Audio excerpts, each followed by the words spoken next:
सभी को नमस्कार। ऑनलाइन टीचिंग उच्चतर शिक्षा निदेशालय पंचकुला हरियाणा की तरफ से मैं सुमन देवी, असिस्टेंट प्रोफेसर हिंदी, राजकीय महाविद्यालय सिवानी, भिवानी, हरियाणा से आज का जो मेरा विषय है मैं आपको बताना चाहूँगी। रीतिकाल के नामकरण की समस्या पर विवेचन है। सबसे पहले नामकरण की समस्या। रीतिकाल के नामकरण की समस्या पर विचार करने से पूर्व हमें इस बात पर विचार करना होगा कि नामकरण की समस्या क्या होती है। जिस प्रकार किसी घर में कोई बच्चा पैदा होने के बाद परिवार के सभी सदस्य उस बच्चे का नामकरण अपने मत के अनुसार करते हैं तथा उस बच्चे के लिए एक स्थायी नाम की समस्या उत्पन्न हो जाती है कि क्या नाम रखा जाए। उसी प्रकार विभिन्न साहित्यकार किसी अध्याय या काल के अनुसार अपने मतों के अनुसार उसका नामकरण कर देते हैं, जो नामकरण की समस्या बन जाती है किसी काल विशेष के लिए। इसके दूसरा जो मुख्य बिंदु है रीतिकाल का नामकरण, जो संवत 1700 से लेकर 1900 तक की समय अवधि जो है, या सन की अगर मैं बात करूं तो 1643 से लेकर 1883 ईस्वी तक के समय को हिंदी साहित्य में रीतिकाल का नाम दिया जाता है। परंतु हिंदी साहित्य के आदिकाल के नामकरण की भांति विभिन्न आचार्यों ने और विद्वानों ने इसके भी विभिन्न नाम दिए हैं। विभिन्न नामों से वो इनको पुकारते हैं। इसी कारण से ये नामकरण की समस्या बन जाती है। किसी भी काल का नामकरण या तो काल विशेष में पाई जाने वाली मुख्य साहित्यिक विशेषताओं के आधार पर किया जाता है या किसी विशिष्ट व्यक्ति के कृतित्व के आधार पर, परंतु उनकी दृष्टि में साहित्यिक प्रवृत्तियां भिन्न भिन्न हैं। इस काल में पाई जाने वाली प्रमुख साहित्यिक प्रवृत्तियों के आधार पर इसका नामकरण किया गया है। इसके लिए विभिन्न विद्वानों के मत जो है वो देखने हमें ज़रूरी होंगे, तभी हम नामकरण का उचित यानी इसका क्या औचित्य है, रीतिकाल नामकरण कितना सही है, रीतिकाल के नामकरण पर प्रकाश डालिए या रीतिकाल में कौन सा नाम उचित लगता है और क्यों, ये सारी समस्याओं के उत्तर हम दे पाएंगे।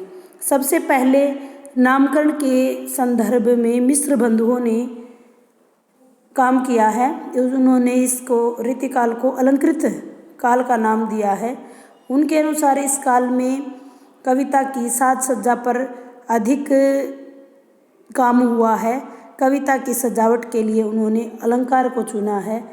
उनके मत अनुसार केशव का एक दोहा, जो मैं पिछले प्रश्न में भी आपको बता चुकी हूँ, यद्यपि सुजाति सुलक्षणी सुबरन सरस सुवर्त भूषण बिनु न विराजई कविता बनिता मीत, परंतु उनका नामकरण मुझे युक्ति संगत नहीं लगता है। इसका कारण यह है कि अलंकार काल कहने से इस काल की जो प्रमुख प्रवृत्ति हैं उसका बोध नहीं होता है, क्योंकि आदिकाल से लेकर आधुनिक काल तक की प्रत्येक काल की कविताओं का अगर एक मूल्यांकन हम करें तो सभी कविताएं अलंकारों से सुसज्जित दिखाई देंगी।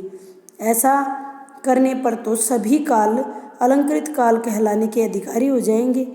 इसके अतिरिक्त इस काल में केवल अलंकारों का ही लक्षण उदाहरण सहित विवेचन हुआ है, ये बात भी उचित नहीं है। इसलिए अलंकार काल इस युग का पूरा प्रतिनिधित्व नहीं करता है, तो इसका जो काम है, जो नाम है अलंकृत काल देना सही नहीं होगा। दूसरा, विद्वान की अगर मैं बात करूं, जैसे हमने बात करी मिश्र बंधु अलंकृत काल की, यानी इसके बाद रीतिकाल का जो नामकरण है उसको श्रृंगार का नाम दिया है आचार्य विश्व प्रसाद मिश्र ने। आचार्य विश्व प्रसाद मिश्र ने इस पर विचार किया है। उन्होंने इस काल की मुख्य प्रवृत्ति श्रृंगारिकता मानी है। इसे श्रृंगार काल कहना उचित समझा है, परंतु मैं यह भी उचित नहीं समझती हूँ कि उन्होंने एक निर्दोषपूर्ण परिभाषा या निर्दोषपूर्ण नामकरण उन्होंने किया है। इस युग में रीति ग्रंथों में श्रृंगार जो है वो भरपूर मात्रा में प्रयोग किया गया है, लेकिन श्रृंगार रस के सभी रूपों का प्रयोग इसमें नहीं हुआ, जैसे स्थायी भाव, आलंबन विभाव, उद्दीपन विभाव इस काल में पूरी तरह से प्रयुक्त नहीं हुए हैं। प्रधानता तो रही है, ये सर्वविदित भी है, परंतु यह स्वतंत्र होकर सर्वत्र रीति आश्रित है। फिर भूषण और श्री गुरु गोविंद सिंह जैसे कवियों के वीर रस की कविताओं को भी हम नहीं छोड़ सकते हैं। वो रीतिबद्ध कवि इसी काल के हैं। इस प्रकार से श्रृंगार काल नाम देना भी उचित सा प्रतीत नहीं होता है। कला काल डॉक्टर रमाशंकर शुक्ल रसाल जो कि उनका उपनाम है, इस काल को कला काल कहते हैं। काव्य के कला पक्ष का उत्कर्ष जितना इस काल में हुआ है उनका कभी इतना नहीं हुआ, ये उनका कहना है, परंतु केवल कला पक्ष की प्रधानता को देखकर कला काल कह देना भी उचित प्रतीत नहीं होता है, क्योंकि साहित्य में भाव पक्ष और कला पक्ष दोनों का संयुक्त योगदान होता है। इन दोनों को अलग नहीं किया जा सकता है। इसके अतिरिक्त कला पक्ष की प्रधानता होते हुए भी इस काल में का हृदय की सहज अनुभूतियों की व्यंजना का भी अभाव नहीं है। बहुत सारी रचनाएं ऐसी हैं जिनमें भाव पक्ष की प्रधानता रही है, इसलिए कला काल नाम देना भी एक संकीर्ण नामकरण होगा।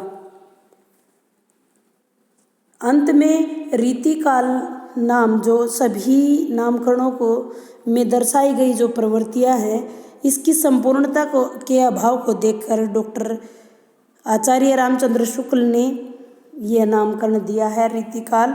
शुक्ल ने इस युग में रीति ग्रंथों की प्रचुरता देखकर इसका नाम रीतिकाल रखा है। उनके इस नामकरण का आधार रचना पद्धति है और सभी जो यानी मुख्यतः लोग जो है रीतिकाल नाम से सहमत भी हैं। रीति शब्द का सामान्य अर्थ होता है शैली, पद्धति, ढंग, प्रणाली, तरीका। हिंदी में यह थोड़ा व्यापक है। यहाँ इसका अर्थ केवल विशिष्ट पद रचना ही नहीं है, रचना पद्धति है, निर्देशक शास्त्र भी है। आचार्य शुक्ल ने रीति शब्द का प्रयोग इसी व्यापक अर्थ में किया है। उनका रीति शब्द में सभी काव्यांगों का विवेचन करने का सलक्षण अलक्षण दोनों ही काव्य का परिचायक है। उनके मत के अनुसार काव्यांग जिसमें भाव भी है, उसमें काव्य तत्व भी है, शैली भी है, कल्पना भी है, बुद्धि भी है, गुण भी है, अलंकार भी हैं, छंद भी हैं और मुहावरे, लोकोक्तियाँ और भाषा भी है, यानी सभी प्रकार की चीज़ें इसमें शामिल की गई हैं। इसलिए हमें इसका नामकरण रीतिकाल रखना उचित लगता है। सभी विवेचनों के आधार पर यही कहा जा सकता है कि रीतिकालीन कवियों ने रीति परंपरा का पूर्ण निर्वाह किया है। अलंकृत काल, श्रृंगार काल, कला काल इस युग की आंतरिक प्रवृत्तियों का ठीक तरह से प्रतिनिधित्व नहीं करते हैं, तो इस प्रकार से रीतिकाल कहना ही हमें अधिक तर्क संगत लगता है, क्योंकि रस अलंकार आदि रीति में ही बंध कर आते हैं। उम्मीद करती हूँ आपको कार्य जो है वो पसंद आएगा, आपको समझ आ जाएगा कि रीतिकाल के नामकरण की क्या समस्या है। अभ्यास की तरफ चलते हैं। रीतिकाल के नामकरण की समस्या पर आप अपने विचार व्यक्त कीजिए।